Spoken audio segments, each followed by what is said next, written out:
Buenos días a todos. Mi nombre es Damián Zúcolo, soy el director de Salud Mental, para los que no me conocen. Quería darles la bienvenida a estas terceras jornadas de Psicología de Residencia.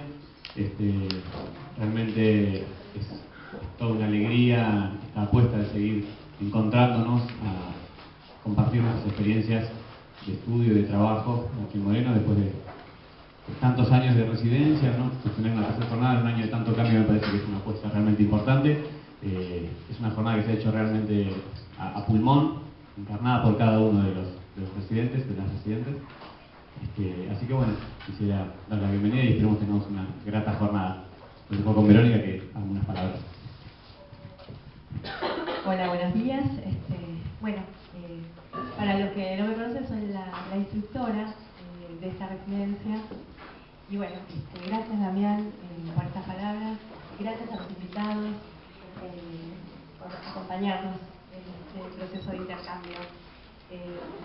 Gracias a los residentes que han venido a estos lugares a participar de esta jornada, a los ex residentes que están acá también acompañándonos, y bueno, y a la residencia en sí que ha puesto tanto entusiasmo en el armado de este espacio. Estas son las terceras jornadas consecutivas que lleva a cabo esta residencia. Residencia que ahora, en el próximo junio, cumple 9 años. Ya nos falta un poquito para la década. Durante estos años tuve la suerte de ir acompañando el armado de esta estructura cuyo desarrollo no fue, como se usa ahora, meritócrata, ¿no? No basta con el deseo solamente para armar una estructura como esta. Fue por la elección de los residentes que se aventuraron a venir hasta estos lados del conurbano bonaerense. Quiero decir que la mayoría de los residentes, casi el 90%, viene de lugares muy lejanos, todos los días acá, a formarse. Fue por el apoyo de toda una política de salud que acompañó durante estos años atrás su desarrollo, dándoles la confianza para delimitar el cuerpo teórico y práctico que íbamos eligiendo. Fue también por la capacidad de sostener en tensión la pregunta que una vez más nos tiene aquí, que es el cruce del psicoanálisis, su ética y la salud pública. Movilizante entre cruce de discursos que venimos sosteniendo desde más de 17 años acá en Moreno. Tenemos unos años ya. Me parece que cuando nosotros metemos los pies en el territorio de la salud pública, me refiero en tanto a analistas, ¿no? Nos metemos en un territorio que no tiene la misma regla de juego que el nuestro, por así decir. Uno debe pensar que si lo hace debe ser por alguna razón. Puede haber una razón muy simple, es que uno consigue un empleo acá. Pero eso no es la parte que nos tenemos que considerar. Porque por conseguir un empleo uno puede conseguirlo y acomodarse fácilmente a las reglas de la institución, a los saberes referenciales, y bueno, listo, se acomoda eso. Pero si no nos acomodamos a eso, si seguimos con esa tensión, notamos que no nos quedamos en un lugar cómodo. Nos movemos por ritmos de acercamiento, de alejamiento, de acuerdos, de desacuerdos. Es decir, sabiendo que no siempre hay una sintonía. Entonces, ¿por qué estamos acá? Y estamos acá porque nos interesa. Aunque planteemos una lógica de trabajo muchas veces diferente con la lógica institucional. Pero también es necesaria que ambas lógicas estén. Sabemos las consecuencias nefastas de que no haya una política de salud pública queriendo que las cosas funcionen. Sabemos que no haya nadie queriendo que la cosa funcione nos lleva también a los peores escenarios. Ahora bien, ¿qué es lo que nos puede preocupar entonces? Serán quizás aquellas prácticas que tiendan a hacer tapón, a silenciar lo subjetivo. Hay un texto que es muy interesante, que es de Milner, que no sé si a veces ha circulado por ahí, que se llama La política de las cosas. Es un texto muy breve en el que se refiere a algo que se llama la enmienda de Acogner, que es una medida legislativa que se ha tomado en Francia y que tiende a restringir todo lo que sean las prácticas de psicoanalistas en el sistema público.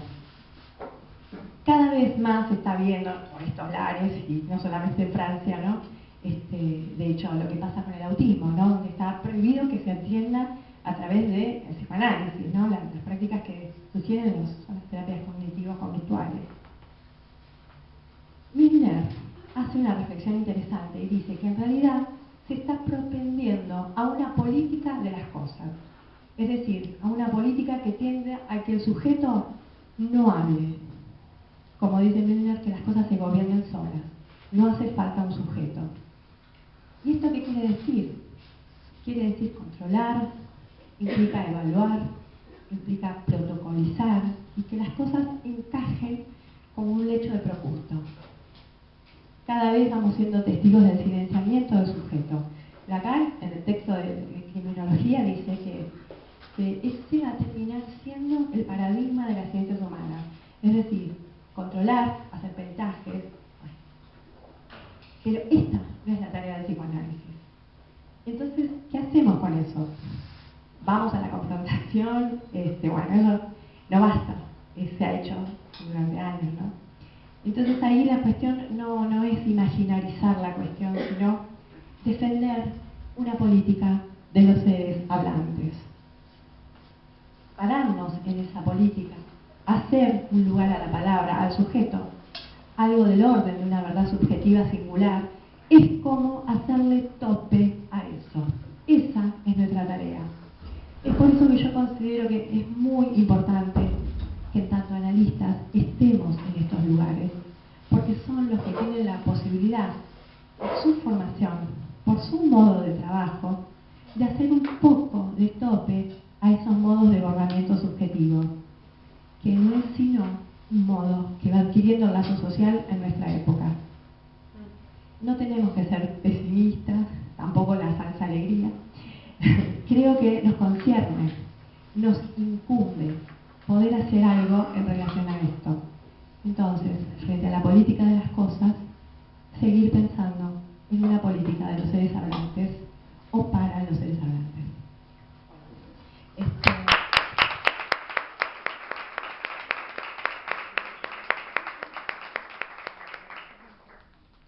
Bueno, ahora me callo un poquito yo y le vamos a dar la palabra a quienes hemos invitado, a que nos acompañen en esta jornada de trabajo. Es Daniel Millas, analista miembro de la Escuela de Orientación Lacaniana y de la Asociación Mundial de Psicoanálisis, docente del Instituto Clínico de Buenos Aires, docente de la Maestría Clínica Psicoanalítica de la Universidad Nacional de San Martín, docente de la Facultad de Psicología UBA, coordinador del Hospital de Día del Servicio de Salud Mental del Hospital Álvarez. Y Tomás San Miguel es residente de Liga Vita de Lanús, es jefa de residentes del mismo hospital, docente de psicopatología, cátedra Fabián Sheckman y práctica profesional, clínica de la urgencia, Facultad de Psicología UBA, investigadora, supervisora clínica en los hospitales Álvarez, Durán, Ramos Mejía, Moyano Gutiérrez y Melchor Romero, provincia de Buenos Aires. Me agoté.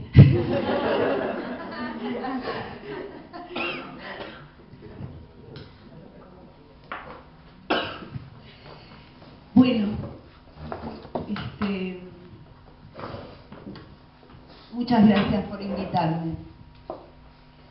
Es para mí siempre una alegría verdadera estar con residentes, estar con gente que tiene transferencia con el psicoanálisis y que está en terreno, decíamos recién, ¿no?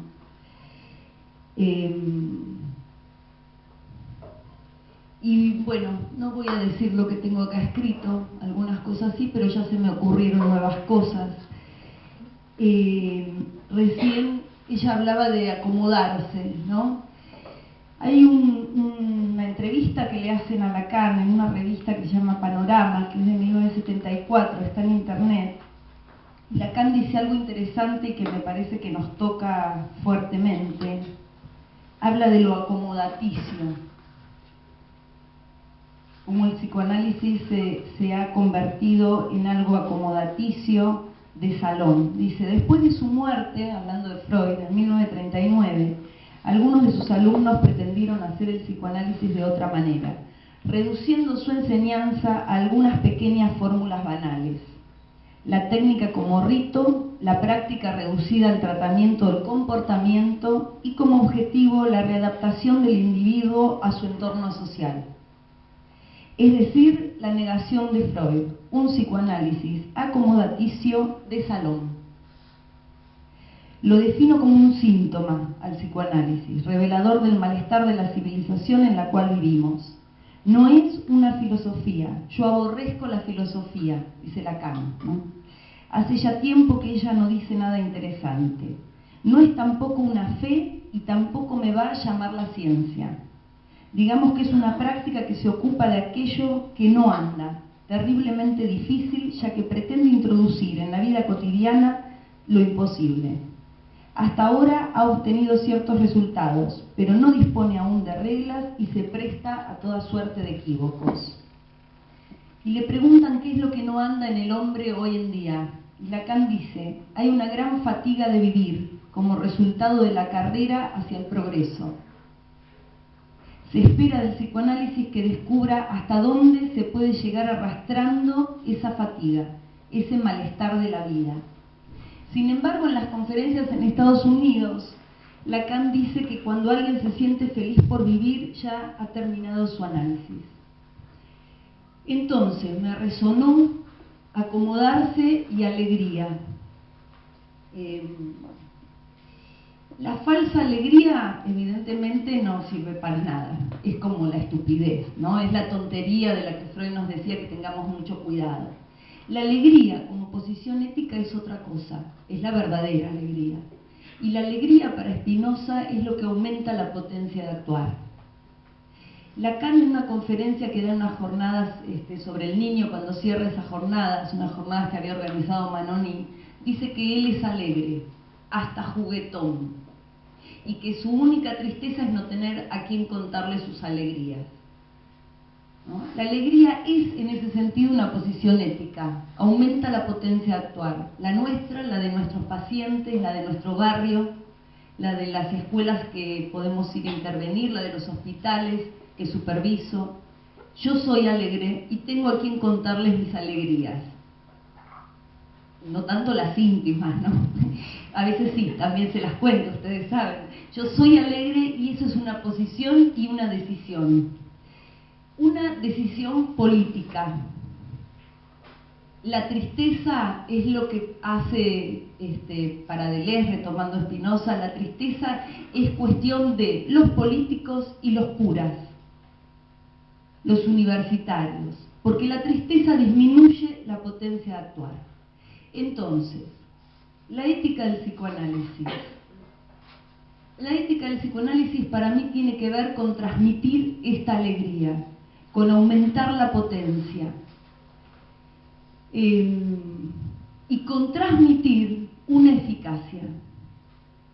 La eficacia es o ha sido, no sé si sigue siendo, porque yo a veces hablo de los problemas que teníamos nosotros, los residentes, psicólogos, psicoanalistas lacanianos, cuando yo era residente, y eso ya casi es la prehistoria. Es el siglo pasado sin duda, lamentablemente. La eficacia, el concepto de eficacia era un problema para los analistas en aquel momento. Creo lo contrario, creo que tenemos que demostrar nuestra eficacia desde una posición ética. La eficacia evidentemente no es la adaptación, no es lo acomodaticio, no es la normalidad. ¿Qué se puede esperar de un análisis? Dice Lacan también en este texto Panorama, se lo preguntan, y él dice prudencia y valentía frente al deseo. Prudencia y valentía frente al deseo. Entonces, uno se puede preguntar y debe preguntarse, sobre todo nosotros que somos es horrible. Ulloa dice, estamos analistas, ¿no? Porque el ser está en falta. Así que nosotros, cuando estamos analistas y cuando estamos atravesados por el discurso analítico y en transferencia con el psicoanálisis, debemos preguntarnos, a mi gusto, ¿para qué servimos? ¿Para qué sirve un análisis? Y ahí, y ahora sí me voy a decir algo de lo que tengo escrito, Y ahí me parece que hay dos vertientes. La eficacia de un análisis para cada quien, difícil de probar. Habría que repensar también los modos de transmisión de la eficacia que un análisis tuvo para cada quien, según ese cada quien. Pero la eficacia de un análisis para cada quien tiene que ver con esto, a mi gusto, de para qué sirve un análisis. Y me animo a hablar de para qué sirve, yo me lo he preguntado muchas veces, ahora me animo a decirlo así públicamente, porque creo que en el último Lacan, uno necesita de citar aún, en el último Lacan hay un esfuerzo de simplificación, de reducción, y hay una vertiente pragmática que a nosotros, analistas, en Argentina, y en este momento que no es cualquiera, en este momento político nos viene bastante bien. Y entonces nos podemos servir de ese pragmatismo para tratar de transmitir para qué sirve un análisis. Sirve para estar más contento, sirve para estar más alegre, sirve para ser más solidario, sirve para registrar al otro, sirve para respetar las diferencias,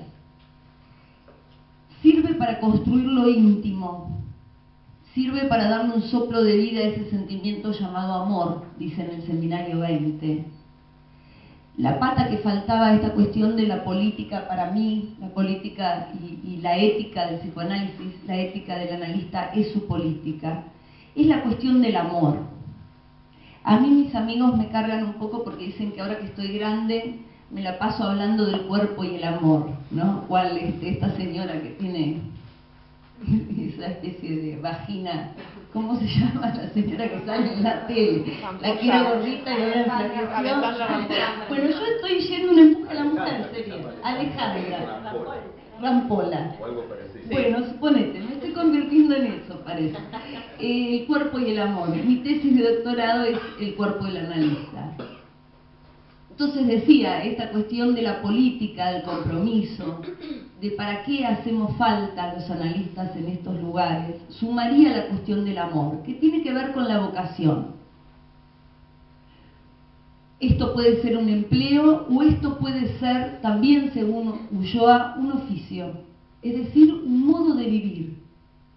Hacer lo que hacemos es lo que somos, dice. ¿No? Ahí donde estamos siendo, mientras que estamos haciendo lo que hacemos. Cuando hablo del amor, no hablo en principio, o trato de no hablar del amor narcisista, del que me contenta en una cuestión del espejito, sino del amor a la castración, del amor a la diferencia. Del amor a la castración en el sentido de poder soportar lo imposible para hacer un buen invento.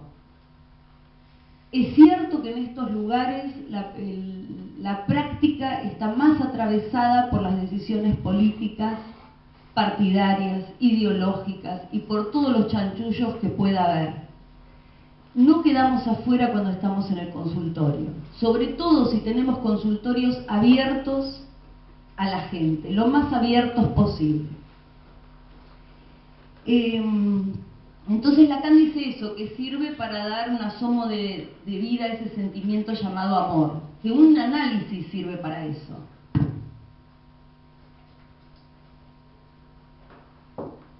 Y después me puse a leer un libro de Julien, que se los recomiendo, que se llama Lo íntimo, lejos del ruidoso amor. Y se me ocurrió un análisis, y esto tiene que ver con nuestra ética, también puede servir para construir lo íntimo. Y Julien dice que lo íntimo es ese elemento o ese medio donde un yo se despliega y se exterioriza, pero sin forzarse, sin pensarlo, lo que en verdad significa efusión. No se podría ser restringido, mezquino, mediocre cuando se accede a lo íntimo. Es muy interesante para mí, y además a mí me gusta y a mí me sirve para decir lo que quiero decir, que si el análisis construye lo íntimo es en relación al otro, no al yo. En el seminario 2, Lacan dice que los analizados deberíamos tener borrado nuestro yo y que esto es imposible. Bueno, en el acto tenemos borrado nuestro yo. Conviene tener por lo menos el yo lo más aireado posible del propio narcisismo. Del cuerpo digo lo mismo, cuerpos lo más aireados posibles. Quiere decir cuerpos que se puedan afectar de lo que allí sucede. Afectación, afectos, afecciones, también Spinoza y Deleuze. Que me parece que está para mí claro, o quizás lo fuerzo, no me importa, cómo Lacan los toma en el seminario 24 cuando habla de ventilar los afectos. Se pregunta para qué sirve un psicoanálisis, se pregunta si un psicoanálisis cura algo y dice que un psicoanálisis cura el síntoma porque permite ventilar los afectos.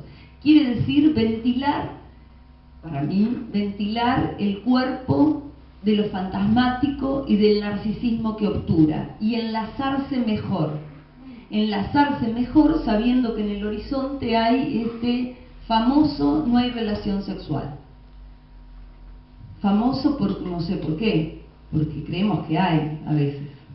Famoso porque es nuestro latiguillo, es un paradigma en Lacan, no hay relación sexual. Quiero decirles que después lo relativiza y dice que hay relación sexual.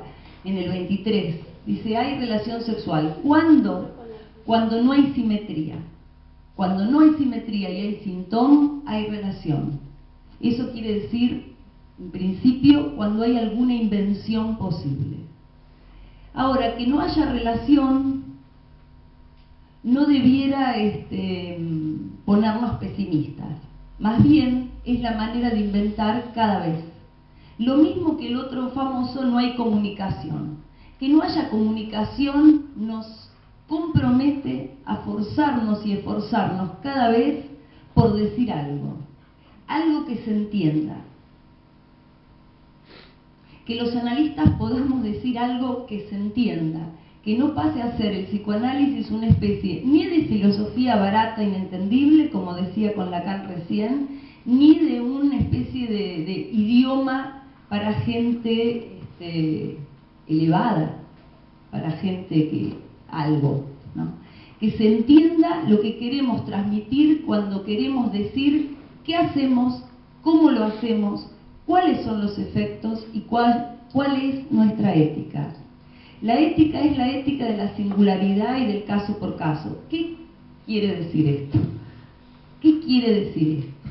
Quiere decir que nos interesa lo íntimo, lo más singular, el detalle que le permite a un sujeto, a un ser hablante, mejor dicho, a un ser hablante, enlazarse con el otro, porque lo íntimo no se construye sin el otro. Lacan lo refiere respecto del pudor en el seminario 21 y dice: el pudor se constituye en relación al otro, lo tomo para lo íntimo. En ese sentido, la eficacia de un análisis es, además de curar lo que se puede curar, construir lo íntimo. Y ahí hay dos cosas a mi gusto. Una es el concepto de cura. La eficacia implica demostrar que podemos curar algo. ¿Cómo se demuestra eso? Tendría que seguir pensándolo. ¿Cómo se demuestra que podemos curar algo? Curar lo que se puede curar. En principio, nosotros hacemos un relato de los tratamientos, ¿no? ¿Quiénes somos nosotros ahí? Quienes hemos acompañado ese tratamiento. Dirigido me parece un poco fuerte. Hacemos un relato que más que novela tiene que ver con cierta dimensión de la poesía.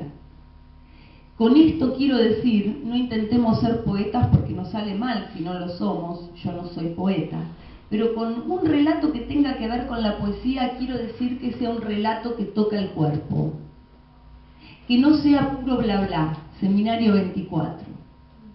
Me parece que en esas viñetas, en la transmisión, en la enseñanza, en las supervisiones, en estos momentos, podemos transmitir algo que conmueva. Para volver a darle un soplo de vida a ese sentimiento llamado amor. Porque si hacemos lo que hacemos, supongo que es porque amamos lo que hacemos, sabiendo que hay algo de lo imposible ahí. Pero el amor tiene que ver con ese imposible. El imposible, cuando logra ser cernido, alivia. Está lo posible de ser curado, de eso somos responsables en tanto analistas, y luego en ese camino que implica intentar ubicar qué es lo posible de ser curado, se va dibujando al mismo tiempo lo imposible de ser curado. Frente a eso tenemos que tener una posición decidida, no ventajera. La eficacia es la ética, o tiene que ver con la ética también a nivel político. Tenemos que poder demostrar nuestra eficacia en las instituciones. Y de hecho me parece que lo hacemos. Pero sin vueltas, sin remilgos, sin demasiada complicación. ¿En qué sentido sirve que haya analistas en los hospitales, en las unidades sanitarias, en las escuelas, en los juzgados? ¿Por qué sirve eso? ¿Por qué le serviría al Estado? Porque a mí me preocupa esta cuestión del Estado. Me parece que los que trabajamos para el Estado, y en general, pero sobre todo para el Estado, porque el Estado es lo que es de todos, no lo que es de nadie, lo que es de todos. Los que trabajamos para el Estado, yo trabajo en la universidad y trabajo mucho en los hospitales, tenemos que dar cuenta de para qué servimos. En ese sentido, me parece que no es difícil dar cuenta cuáles son los efectos de la presencia de profesionales atravesados y en transferencia por el discurso analítico en las instituciones. ¿Para qué sirven? Para ubicar la singularidad, no solo en los pacientes, sino también en los equipos de trabajo. Tenemos que poder escuchar a colegas, a otras disciplinas, a otros oficios, a otras profesiones, a las familias, a los enfermeros. Y la cosa anda un poco mejor cuando podemos ubicarnos en relación al psicoanálisis como ética que cuando nos ubicamos en relación a nuestro propio fantasma y nuestro propio narcisismo. Defender el psicoanálisis en las instituciones en esta época es estar analista, no defenderlo fanáticamente como si fuera una bandera, como si fuera la mejor opción. Así no lo defendemos, lo hundimos, producimos rechazo y vemos avanzar un poco en las residencias a todos los cognitivos conductuales. Bueno, está bien, conversemos, discutamos, debatamos, no creamos que tenemos la razón. Fueron muchos años de creer que teníamos la razón. Me parece que no fue conveniente. En ese sentido tenemos que poder demostrar la eficacia a nivel de las instituciones, a nivel de lo social, a nivel del Estado. Para eso tenemos que poder transmitir claramente cuáles son los efectos, para qué servimos. Y por último, Ulloa. Yo lo quiero a Ulloa, lo quiero mucho, es una alegría leer a Ulloa, siempre tranquiliza leer a Ulloa. Si uno está un poco decepcionado, angustiado, desalentado, desolado, agarra un libro de Ulloa y se le va pasando. Se puede tomar un vino también, pero yo soy abstemia, no tomo. Debo darme a la bebida porque me parece que sería una buena opción. Entonces, como no tomo alcohol, desgraciadamente, leo Ulloa y me enamora cada vez. Y ayer encontré algo en Salud Elemental. Bueno, primero que cita a Ortega y Gasset y dice: no hay razón alguna para no intentar aquello que pareciendo imposible resulta necesario. Y dice: esto no es una utopía. Aquello que pareciendo imposible resulta necesario. La ética del psicoanálisis me parece que tiene que ver con estar despabilado y poder ubicar bien claramente qué es imposible y qué no. No tenemos que decir rápidamente esto es imposible. Y lo otro que decía Ulloa cuando habla de la encerrona trágica y del padecimiento y de la pérdida de coraje y de la pérdida de lucidez y de la pérdida del contentamiento del cuerpo, ¿no? ¿Cómo despabilarnos de esto? Bueno, en principio empezar a divertirnos, empezar a alegrarnos, habla del humor, no perder el humor, despabilarnos. Y me pareció en algo que leí al pasar que me hablaba a mí, porque yo ya no atiendo en hospitales, unidades sanitarias, escuelas, ya no atiendo en esos lugares. Atiendo en mi consultorio, pero trabajo mucho para y por los hospitales. Y Ulloa dice, en suma, una manera de resolver el padecer del psicoanalista jugando de visitante, yo la estoy jugando de visitante, por eso agradezco que me inviten porque me encanta visitar, jugando de visitante es trocar ese padecer en pasión. Voy a seguir dejando que mis amigos me carguen y digan que hablo del cuerpo, el amor y la pasión, me hacen un honor. Gracias.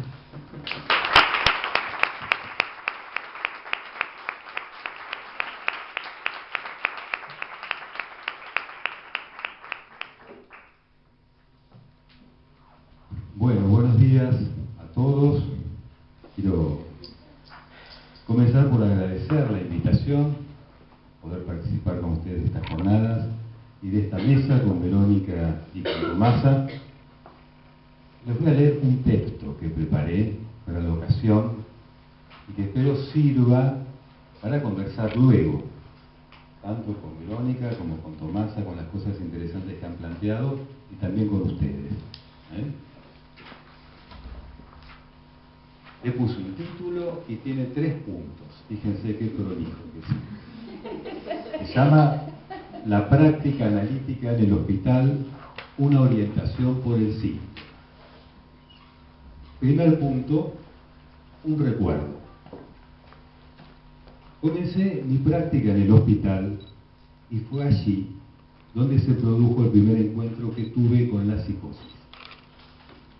Ocurrió un año antes de recibirme, cuando empecé a concurrir a un servicio del Hospital Borda, gracias a la amabilidad del jefe de servicio, porque en aquella época, prehistoria,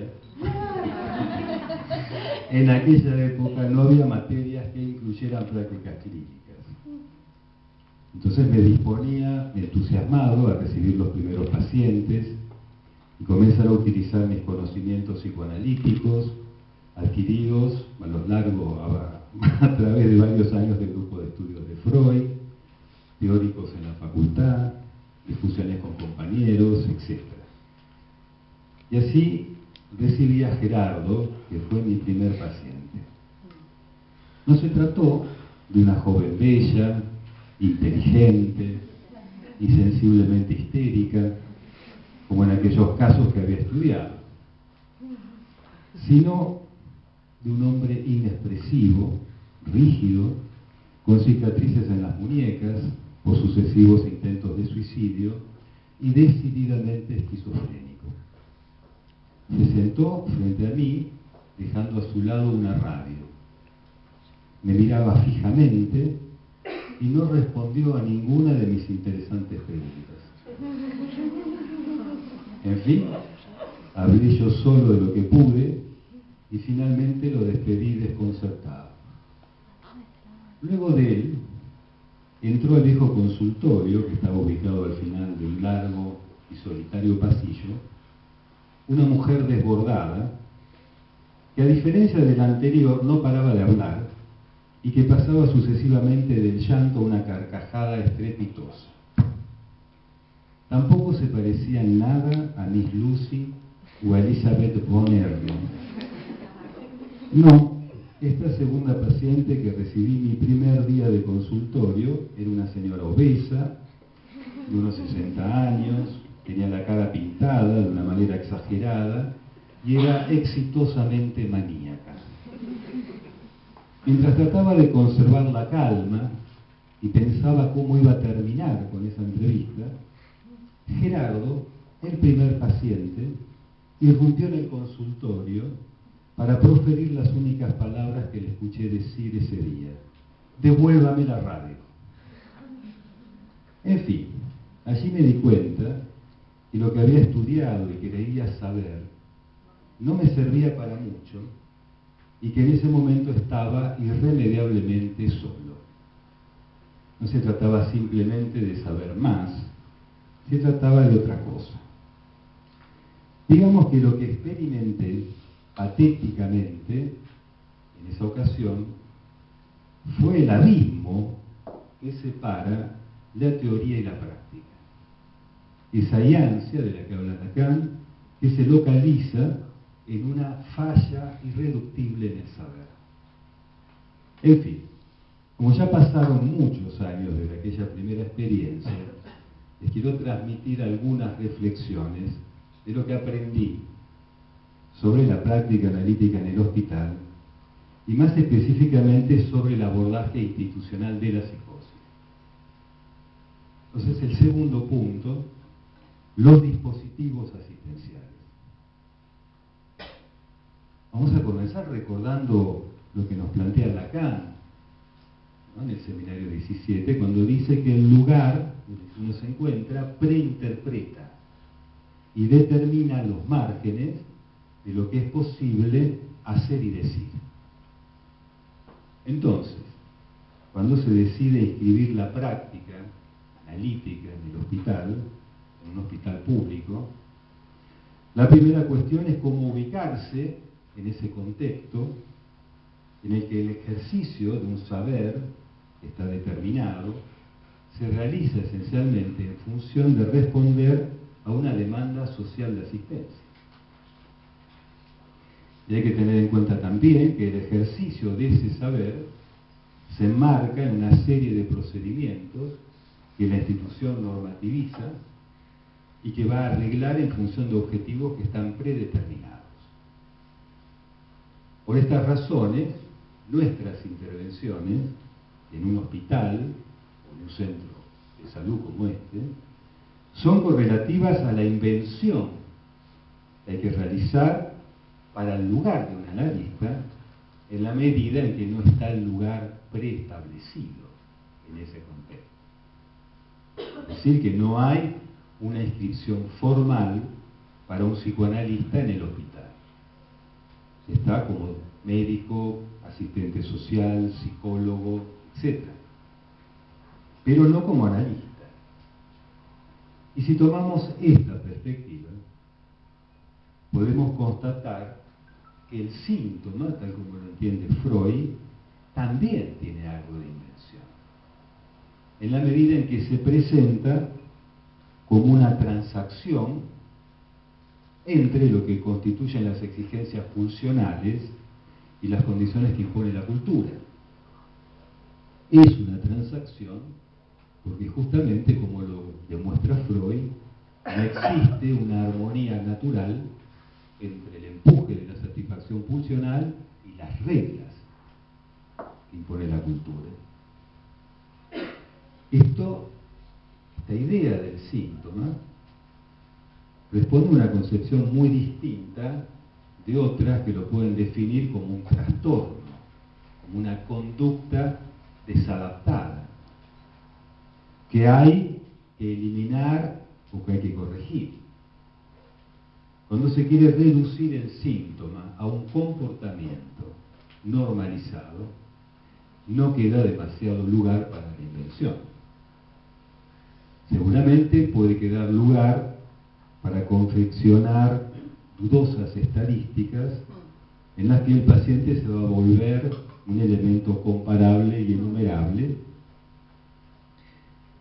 Y es precisamente en este punto donde se introduce una dimensión temporal que está ligada a los criterios de eficacia y de eficiencia de los que habló Tomás. Se busca readaptar a los pacientes en el menor tiempo posible a un orden preestablecido. Esta es una cuestión para mí muy sensible, teniendo en cuenta que desde hace muchos años coordino el hospital de día del Servicio de Salud Mental del Hospital Álvarez. Y justamente los hospitales de día se instituyeron alrededor de dos términos que son centrales: readaptación y resocialización. ¿Cómo entender estos términos desde el psicoanálisis? En el año 69, en el seminario que mencioné antes, el seminario El Reverso del Psicoanálisis, Lacan introduce y desarrolla la noción de lazo social. El lazo social no es equivalente a la idea de sociedad. El lazo social implica admitir, en principio, que hay diferentes tipos de lazos sociales y que pensar la sociedad como un todo homogéneo es una ilusión. También implica afirmar que el sujeto no está solo, que el otro lo antecede, que es en el campo del otro donde el sujeto nace, se instituye. Y aquí, en este punto, se inscribe nuevamente la noción freudiana de síntoma.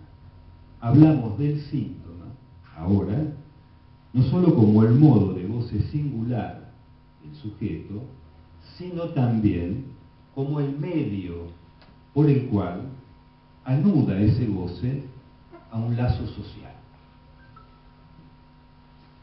La psicosis es aquella estructura clínica en la que el sujeto hace la experiencia traumática de confrontarse con un no hay absoluto, con aquello que denominamos la forclusión del nombre del Padre. Justamente por esta ausencia, por esta confrontación con el vacío forclusivo, las psicosis constituyen una vía primordial para pensar la invención. El encuentro con un traumatismo significante, con un enigma de goce, conlleva el esfuerzo de una respuesta subjetiva. Allí donde no se cuenta con el auxilio de los discursos ya establecidos, el psicótico debe inventar aquello que venga a suplir esa función. Y nos encontramos así en el nudo central de nuestro problema, que es cómo conciliar la demanda social de asistencia, las normas hospitalarias, los tiempos institucionales, los criterios estadísticos, etc., con el síntoma y sus necesarias condiciones subjetivas de alojamiento. Dije conciliar, no confrontar. Siguiendo esta lógica, diremos que se trata del uso que hacemos del dispositivo hospitalario en función de cada caso.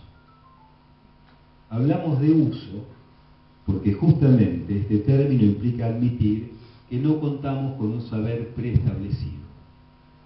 Es decir, que no se trata de una técnica en el sentido de la aplicación estandarizada de un saber previo. Para todos, el mismo protocolo. Nuestro dispositivo, los dispositivos, son artificios. Y no está asegurado ninguno de ellos, tampoco el dispositivo analítico, por ninguna garantía universal. Es un artificio disponible para un uso determinado. Y también el analista se presta en la transferencia a un cierto uso dentro de la economía libidinal del paciente. Tercero, enseñanzas de la clínica. Lacan nos propone dejarnos enseñar por la psicosis. Y si de aprender se trata, ¿de quién mejor que del sujeto esquizofrénico? Aquello que el sujeto esquizofrénico nos demuestra de una manera extrema es que la búsqueda de sentido, como intento de significar el goce, falla. No cesa de fallar. Y su ironía, involuntaria, en cambio, viene a enseñar lo que la palabra tiene de real. Por esta razón, la apelación al sentido, como recurso terapéutico para él, tiene un alcance muy limitado o se torna infructuosa. Pablo es un paciente que veo en el hospital. En una entrevista se esfuerza para hilar el relato de su vida, pero no lo logra. Las palabras le resultan inciertas y extrañas, y a medida que habla se desorienta, hasta que finalmente se angustia. Ante ese tormento, solo se me ocurre decirle: hablar es difícil. Para mi sorpresa, se aferra a esta frase como un antídoto ante la pérdida del sentido. Tiempo después me dirá que recurre a ella cada vez que se extravía entre sus dichos. En algunas oportunidades se acerca para contarme chistes, como una suerte de entrenamiento en el uso de la palabra. Son chistes breves, algunos muy obscenos que no voy a contar, pero son todos breves, sin suspenso, como por ejemplo, uno de salón, puedo contar. Un hombre llama por teléfono a un manicomio y pregunta: ¿quién está en la habitación 24? Nadie le contesta a la enfermera, la habitación está vacía. A lo que el hombre responde lleno de alegría: ¡qué bueno! Entonces lo logré, me pude escapar. Como en un ritual ya establecido, vuelve al rato y me pregunta si lo contó bien, si tal palabra estuvo correctamente pronunciada, si quiere decir eso. Con estos ejercicios espirituales haya un medio para humanizar su relación con la lengua, domesticando así la feroz ironía que a veces lo invade y lo deja excluido del gusto por la vida. Esto es la esquizofrenia. En la paranoia, en cambio, la certeza correlativa a la irrupción de goce pone en marcha una elaboración de sentido que encuentra su límite en la revelación de una verdad que termina por anular el enigma inicial. El síntoma se reabsorbe así en esa verdad revelada. El paranoico es aquel que sabe quién es, para qué está en el mundo y quién es el otro con el que se las tiene que arreglar. Irónicamente, estas condiciones parecerían representar muy bien el ideal de salud mental que aspiran algunas propuestas terapéuticas. Les voy a hablar entonces de otro paciente que atendí en el hospital durante unos 5 años. Carlos tiene 39 años cuando lo conozco en el marco de una presentación de enfermos que desde hace muchos años realizo en el hospital. Como un efecto de ese encuentro conmigo, en la entrevista de presentación de enfermos, unos meses más tarde viene a verme y solicita tratarse conmigo. Cuenta que desde hace más de 10 años sufre la persecución de una brigada de ex policías que le leen los pensamientos y que lo torturan a distancia con una tecnología muy sofisticada. Dice que le quieren hacer perder credibilidad para que se lo tome por loco. Ha hecho denuncias judiciales que no prosperan y espera demostrar con sus escritos que él no es un enfermo mental y que su problema es un asunto judicial. Luego de varios años de tratamiento, a lo largo de los cuales atraviesa momentos muy difíciles, logra un importante apaciguamiento. Accede a un taller de escritura y poco tiempo después funda una revista en la que publica también cuentos y poemas. Y comienza a escribir también y a publicar artículos en los que denuncia la injusticia y la violencia social. Construye entonces una nueva versión de su delirio, en la cual su condición excepcional de víctima torturada se reformula. Y esta última elaboración se basa en la lectura y la interpretación que él hace del texto de Freud, Tótem y Tabú, a partir, a su vez, de la interpretación que realiza de un propio sueño. La interpretación que él hace de su sueño, basado en Tótem y Tabú, es la siguiente. Dice: el padre asesinado, el parricidio de Tótem y Tabú, era el más fuerte, el más apto, y por lo tanto, agrega, también el más lúcido. Los hijos, en cambio, más débiles, eran los verdaderos locos. La sociedad, constituida a partir de ese acto homicida, es entonces una sociedad loca que ha terminado por fundar una locura institucionalizada. El instinto gregario se basa en la locura que atenta contra el hombre: guerras, fanatismos religiosos, magnicidios, etc. Él fue elegido porque en realidad es el más lúcido. Como lo fue el padre de la horda, ahora él es la víctima de la locura social que se vuelve en su contra. Se le reveló finalmente el enigma de su posición excepcional. Los torturadores son en realidad personalidades débiles y enfermas. Él es quien ahora está en condiciones de guiarlos y de ayudarlos a superarse. Pero no solo a ellos, porque la gente sufre por estar desorientada. Entonces asume su misión en la vida. Se trata de una lucha social, de una tarea que debe cumplir. Se inscribe de esta manera en un nuevo orden, cuya fórmula sería: todos locos, pero no sin la lucidez de al menos uno. Carlos nos enseña cuál es la posición desde donde se puede proclamar una salud mental para todos. Desde qué lugar uno se puede ubicar como modelo, desde donde enunciar una salud mental para todos. Sabemos, como analistas, que la universalidad de la regla para todos tiene que dejar lugar a la inscripción de lo que hace ley para cada uno. Ahí se ubica el síntoma en su función estabilizadora de suplencia.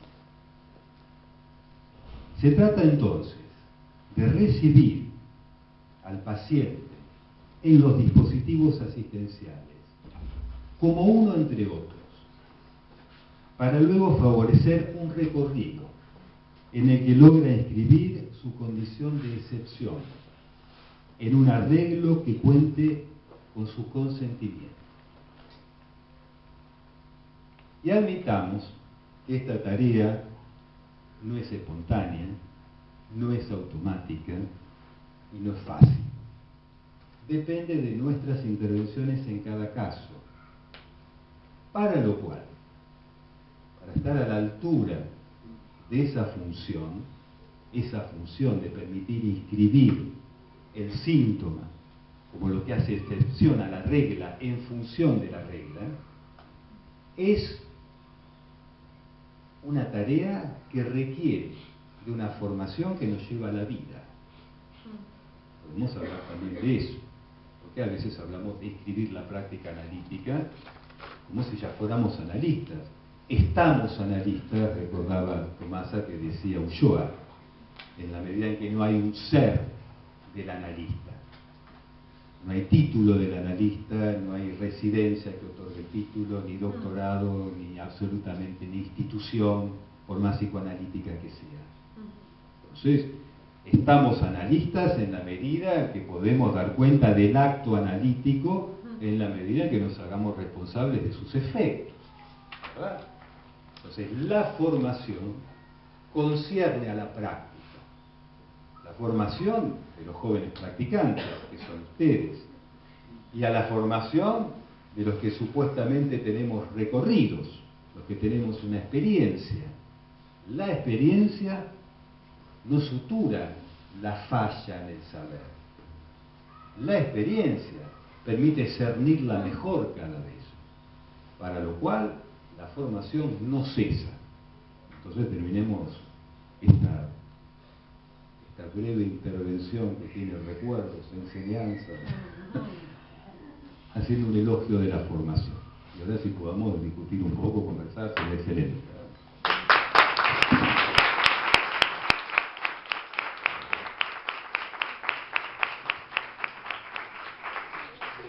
Bueno, abrimos el momento de intercambios, de preguntas, comentarios.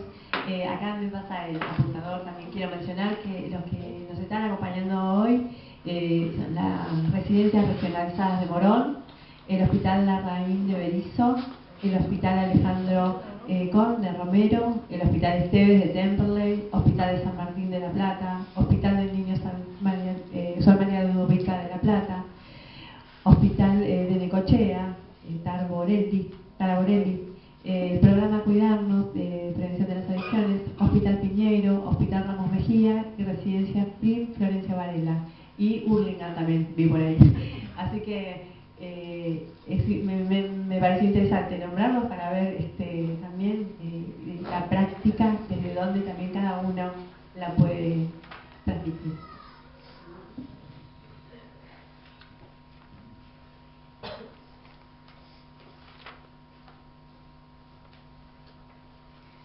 Bueno, mientras siguen pensando alguna pregunta, yo, verdad es que, Massa, cuando vos hablabas de la alegría, me pareció muy interesante que traigas esa palabra, ¿no? Justo la semana pasada, cuando teníamos la reunión ya última de la organización de la residencia, un poquito así como que me sustraje y empecé a verlo con la alegría con la que la estaban armando, ¿no? a este encuentro de hoy. Y ya vienen desde enero. Y yo decía, chicos, me quiero ir de vacaciones, o sea, paren de pensar en la jornada del año que viene. Y aún así, ya desde hace muchos meses que vienen armando este encuentro, pensándolo, planificándolo. Y en ese momento que yo los observaba, cada uno pensando, bueno, cómo compramos las empanadas, o sea, eso, desde lo más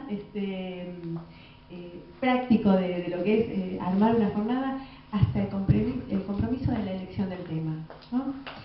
Y veía que si uno se queda en lo anecdótico, en todos estos hechos que nos pasan en lo cotidiano, en nuestros espacios de trabajo, en todos nuestros espacios de trabajo, si solo lo deja puertas adentro, por más que le demos la formalidad de ateneos clínicos, yo no sé cuánto, ¿no? Pero ahí hay algo de la ética que no termina de circular.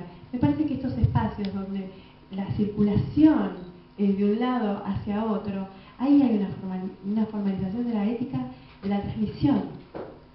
Me parece que es importante, es necesario la ética puesta en juego en la transmisión de la práctica. No solamente encerrado en la institución, sino para el afuera.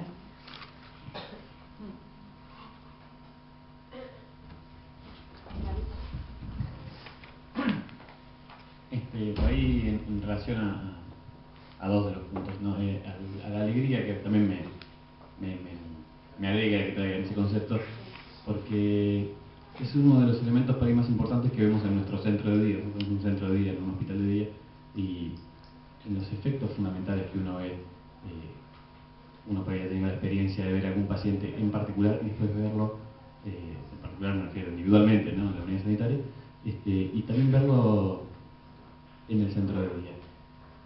En principio, el poder romper un poco con el aplastamiento subjetivo que tiene el paciente al ingresar al centro de día es uno de los efectos más importantes. Pero el segundo son los cambios en el humor.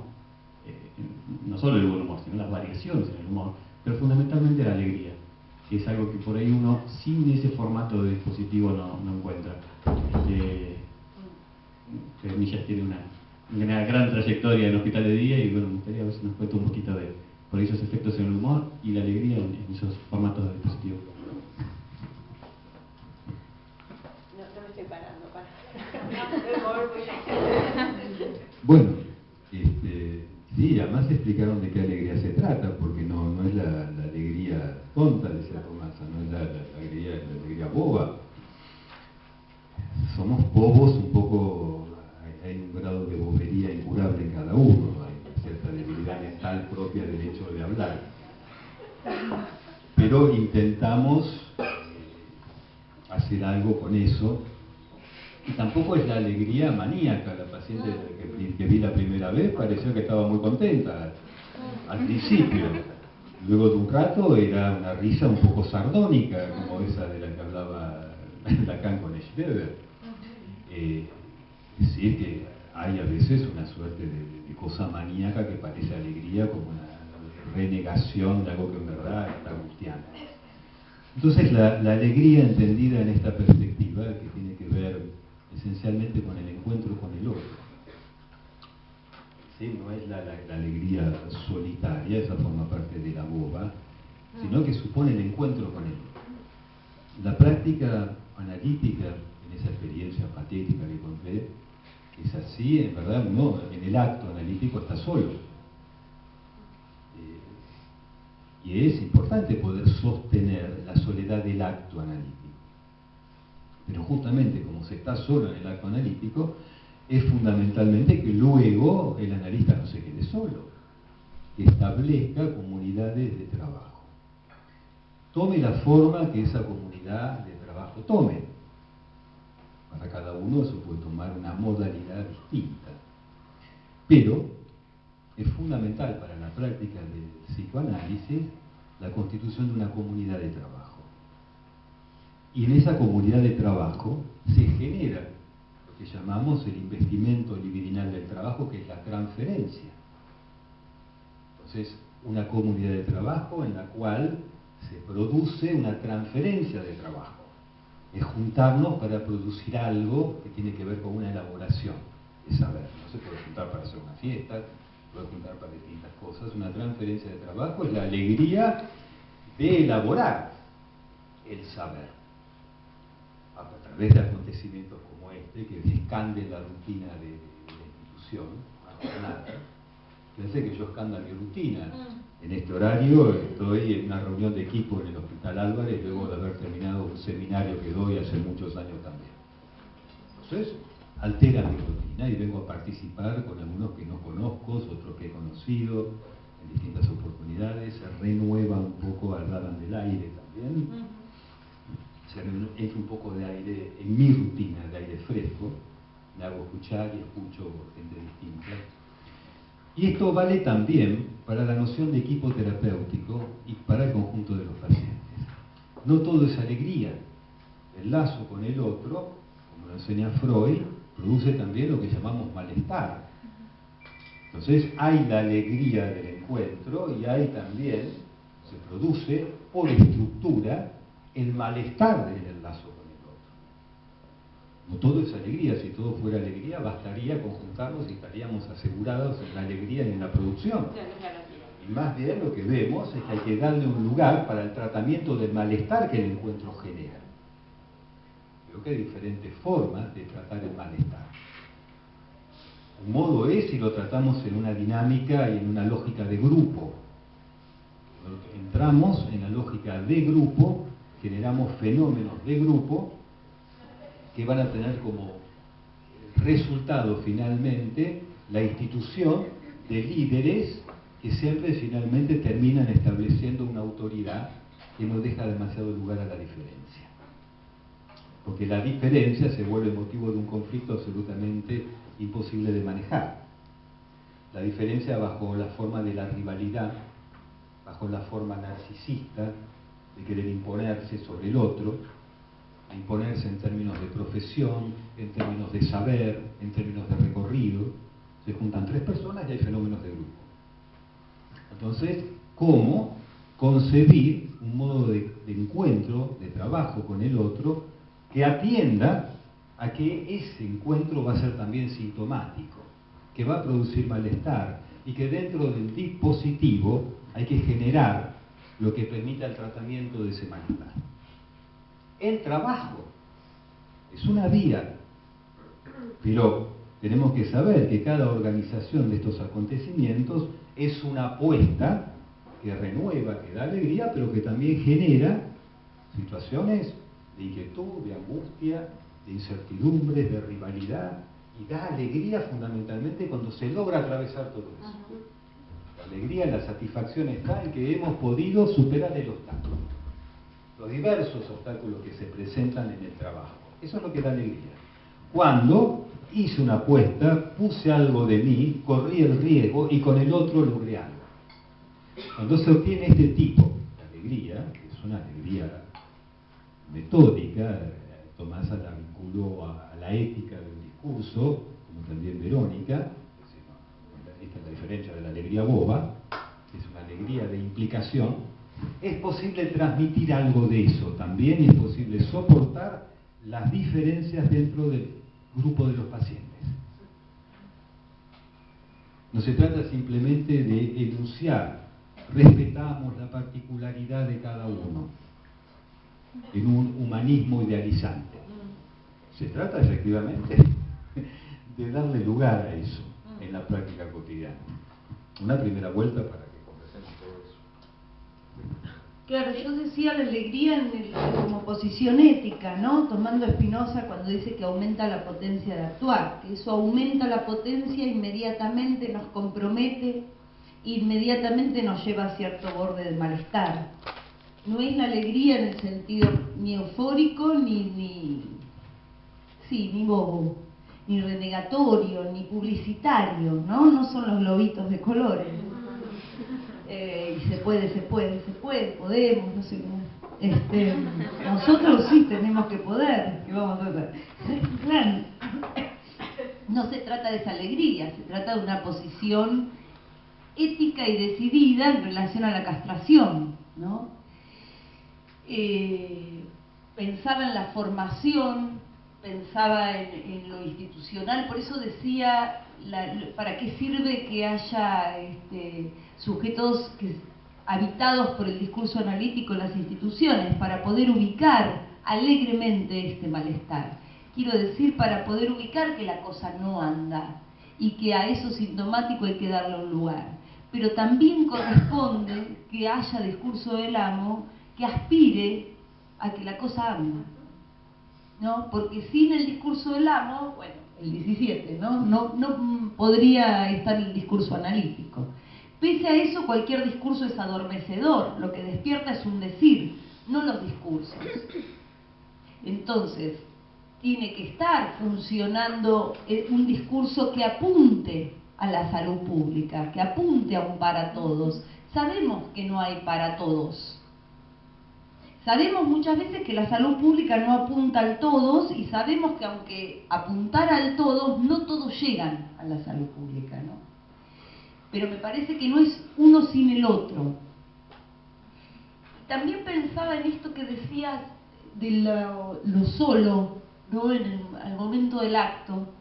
Eso es una preocupación que aparece muchas veces en las supervisiones, y me parece que hay que hacer un laburo de que eso no se vuelva una especie de cuestión superyoica, ¿no? Me parece que los analistas estamos bastante, o muchas veces, o al principio, cuando somos jóvenes, quizás, como un poco inhibidos por algunos especies de mandamientos, ¿no? Y me parece que el psicoanálisis es lo contrario de la cosa religiosa, y entonces solo hay que ver bien qué quiere decir. Porque si no les agarra mucho miedo y aparece el silencio, no como intervención, sino como quedarse callado, ¿no? Un miedo que es quedarse callado, que como contracara sería cierta omnipotencia de que si hubiesen dicho algo brillante, se curaba en un instante el paciente, su malestar, su situación económica, social y familiar, ¿no? Debiste estar solo, no sé bien qué querías decir vos con eso, pero a mí me suena la cuestión del acto, donde ahí no hay sujeto, ¿no? Es más bien el analista que se presta a ser usado como objeto. Luego, el analista como objeto de uso es Winnicott, ¿no? Que le dice a sus pacientes, en realidad hay juego, le dedica ese libro a sus pacientes diciéndole gracias a mis pacientes que pagaron por enseñarme. La verdad que hay que tener, bueno, valentía y prudencia, como decía Lacan, para hacer esa dedicatoria, ¿no? Gracias a mis pacientes que pagaron por enseñarme. Entonces el solo se refiere a esa posición discursiva, porque luego, digamos, cuando uno está como sujeto, sostenido en el deseo por el psicoanálisis, en estos lazos transferenciales, en estas juntadas que hacen alguna diferencia en la rutina y en cierto adormecimiento y en cierta queja y en cierta bueno, cosa dormitiva y que no lleva a ningún lado, me parece que ahí uno ya no está solo, tanto está como sujeto, está con otros y está sobre todo con sus pacientes, ¿no? Al momento de la sesión, la entrevista, el encuentro, no es sin Gerardo, digamos, ¿no? Que uno llega a hablar acá, no es sin los pacientes, sin haber estado acompañado por ellos, sin haber aprendido de ellos. En ese sentido, la formación nos da vida. Y es no eterna, porque no lo somos, sino permanente. La experiencia en ese sentido no es algo que se tenga, ¿no? Uno tiene experiencia, porque la cosa es vez por vez, y el paciente que atendí recién no me sirve para que atienda media hora después, aunque haga 25 años que me dedico a atender pacientes, a leer, a estudiar, a hablar con otros, a supervisar, a analizarme, qué sé yo, a esto, ¿no? No se tiene experiencia, se hace experiencia de la falla, me parece. Se tiene como alguna afectación de lo que no anda. Y eso alivia, eso no nos entristece, eso nos alivia. Quizás el esquizofrénico en su ironía también tiene alguna afectación de lo que no anda y lo dice, ¿no? Todos locos. ¿Todos locos era la frase? Sí, menos yo. Claro. Todos locos. ¿Locos o débiles mentales? O más o menos despiertos, ¿no? Digo, estoy pensando y hablando, pensando en voz alta. Es en el 24 que Lacan dice, entre locura y debilidad mental está la opción. Ten cuidado con esas cosas, porque son pegadizas y se hacen estribillos, ¿no? Y latiguillos, y nos parece que ser loco es recontra divertido y que ser débil. No, estoy más de acuerdo con esto que decía Daniel de, bueno, por el hecho de hablar uno es un poquito débil mental. Por supuesto, a veces más incluso. Pero por el hecho de hablar también uno puede estar más o menos despierto, más o menos poético, ¿no? Por eso me gustaría escucharlos. Que digan algo.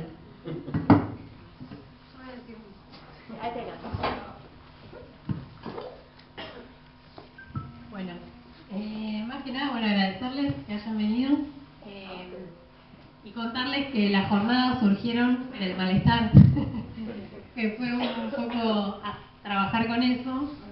Nosotros trabajamos con otras disciplinas, o sea que hay muchos dispositivos que se trabaja interdisciplinariamente. Y dentro de nuestra disciplina, psicología, tenemos diferentes posiciones en relación al lugar que podemos ocupar los psicólogos ahí. Y bueno, el título de la jornada y lo que venimos trabajando es producto de eso. Bueno, eso. ¿Alguien más? ¿Podés preguntar? ¿Te escuchas? ¿Me escuchas? Quería preguntar un poco, porque si hablamos de ética, podríamos pensar en el deseo del analista, ¿no? ¿Cómo podemos pensar, si podemos pensar el deseo del analista y cómo en las instituciones públicas?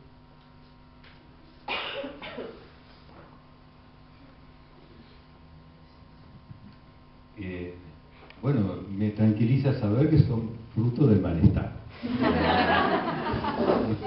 Y que hay una alegría de transformación del malestar a partir del trabajo. Hay una actividad en la hospitalidad que es la reunión de equipo. Y la reunión de equipo es hablar un poco de las distintas cuestiones, los equipos a su vez que tienen novedades, cosas para contar, etc. Y es una preocupación cuando está todo bien, cuando no se plantea ningún problema, cuando hablan 2 o 3 y el resto permanece en silencio y ahí nadie dice nada y está todo bien, no es una buena señal. ¡Qué miedo! ¿Qué va a pasar? No es una buena señal, no es la posición del amo donde está todo en calma. Cuando está todo en calma, eso es una señal de que algo sucede. No necesariamente tiene que haber un conflicto explícito, pero ya el silencio, la ausencia de participación es una señal que uno tiene que tomar como una forma, una modalidad del malestar. El deseo del analista, tenemos dos perspectivas. Se puede hablar del discurso del analista, se puede hablar del deseo del analista desde una perspectiva lógica, en una formalización. Como se puede hablar del sujeto supuesto saber, del algoritmo de la transferencia, el término mismo de discurso, es un formalismo. Entonces podemos pensar el discurso del analista como una función lógica de separación. El tema es cómo se encarna eso luego, en cada uno. Entonces, no hay deseo del analista, del mismo modo que no hay instinto. Y lo que tenemos es de que un analista, fundamentalmente, es el producto de un análisis. Entonces hay un antecedente del deseo del analista, una disposición que viene del síntoma. Primero, una determinada patología que lleva a alguien a un análisis. Alguien va a un análisis porque tiene un síntoma con el cual no se las arregla bien. Tiene un síntoma que lo hace sufrir, es costoso. Logra establecer un lazo con el otro, pero tiene un costado de sufrimiento. Y en el punto donde ese sufrimiento genera angustia, se va a un análisis. Entonces, fundamentalmente, la posición de un analista, el antecedente, proviene de su neurosis. Entonces, cuando hablamos de formación, no estamos hablando simplemente de siempre hay algo nuevo que aprender. Eso lo dice cualquier profesión. Cualquier disciplina tiene siempre algo nuevo.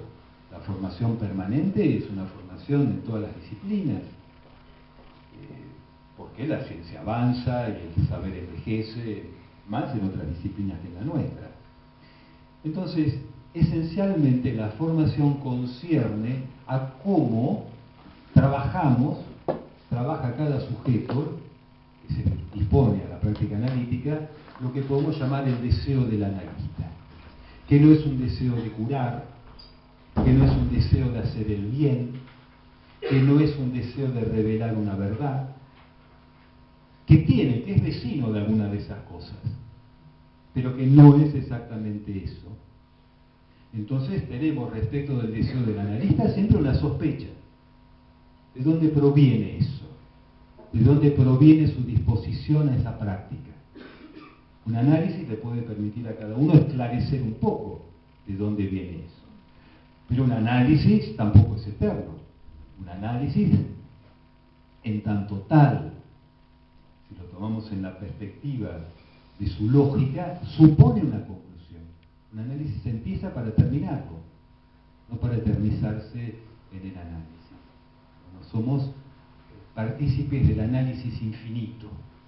Un análisis tiene la responsabilidad ética de su conclusión. Eso no quiere decir que pueda haber reanálisis, un análisis llegó hasta determinado punto, que se pueda recomenzar en otro momento, etcétera, etcétera.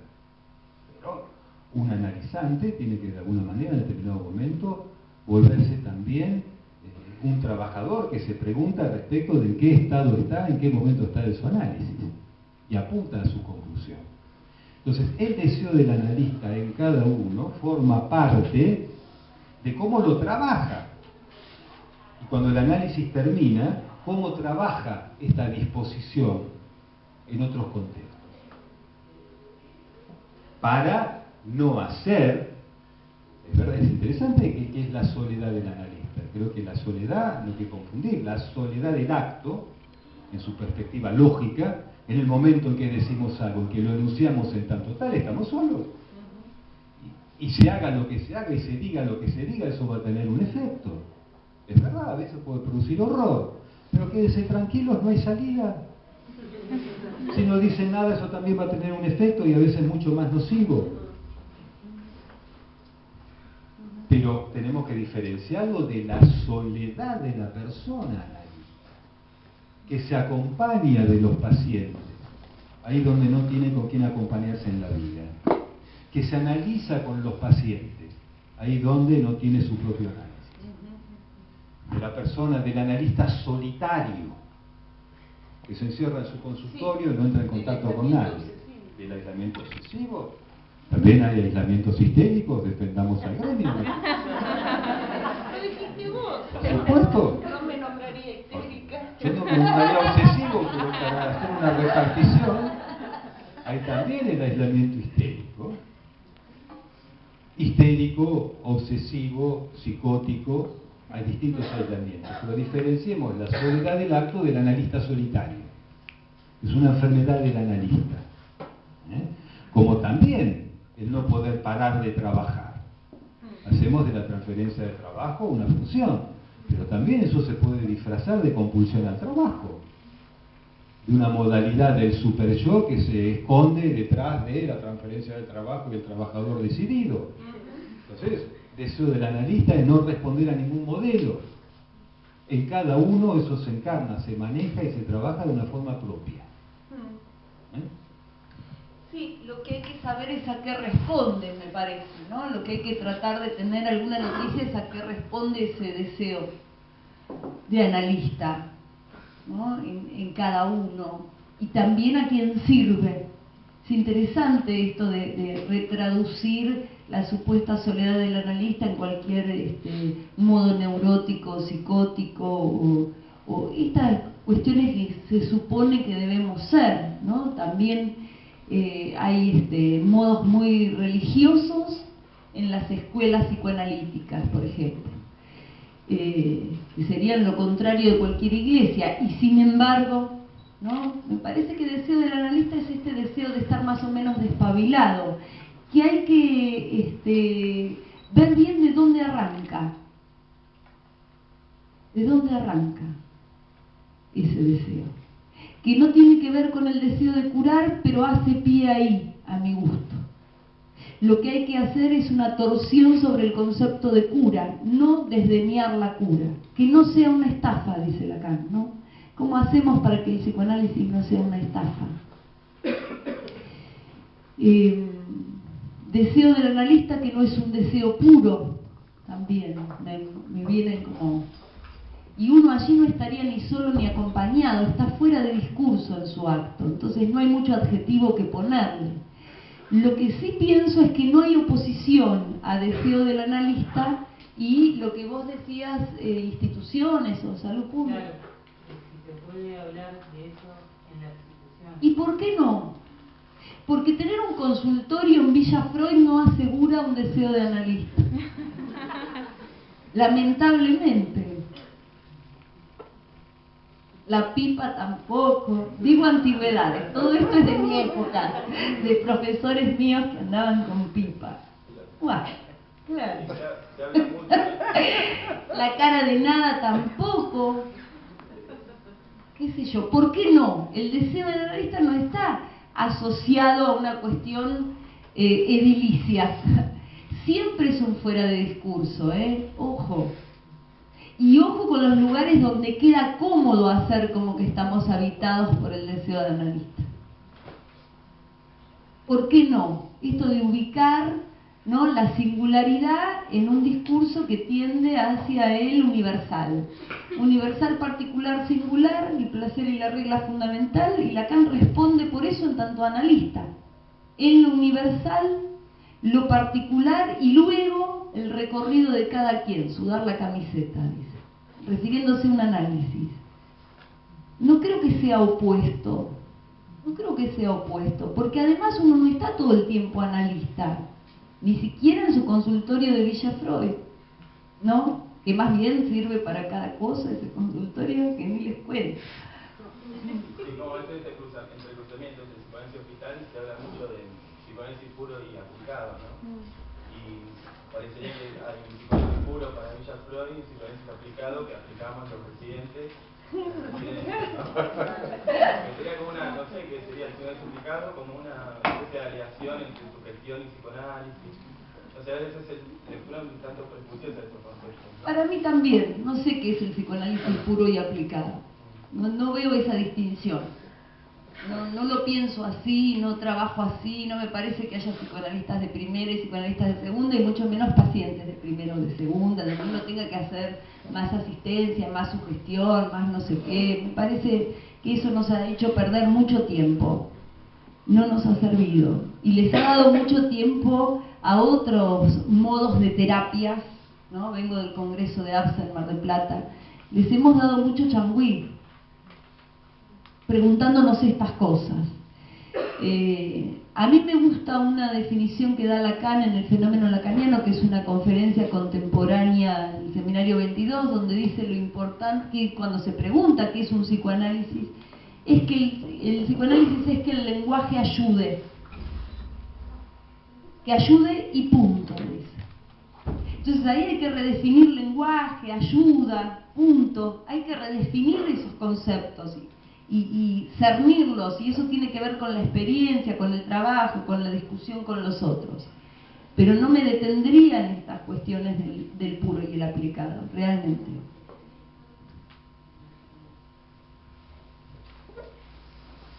Uno de los efectos traumáticos que tuvo el encuentro con Gerardo fue que durante un tiempo pensé, era más chico que ustedes, que el psicoanálisis lo iba a desarrollar en mi consultorio y que en el hospital iba a sobrevivir.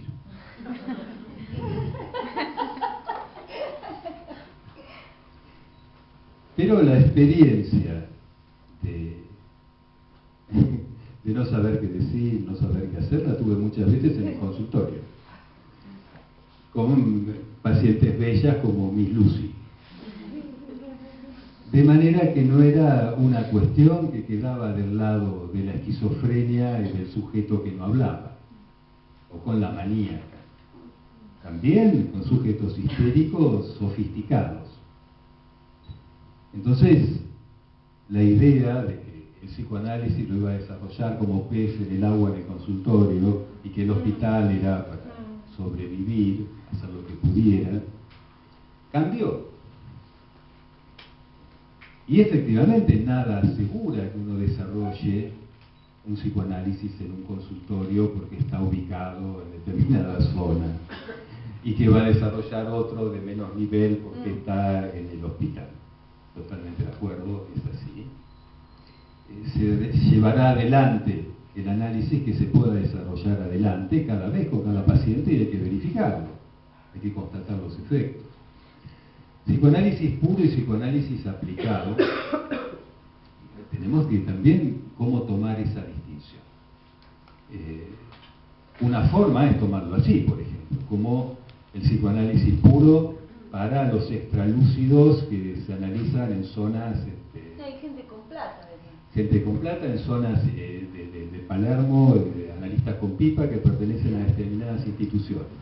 Psicoanálisis aplicado para practicantes de poco nivel en lugares alejados como la provincia de Buenos Aires y aledaños. No es el buen modo de tomar esta distinción que hace Lacan en la proposición de octubre del 67 entre psicoanálisis puro y psicoanálisis aplicado. Es diferenciar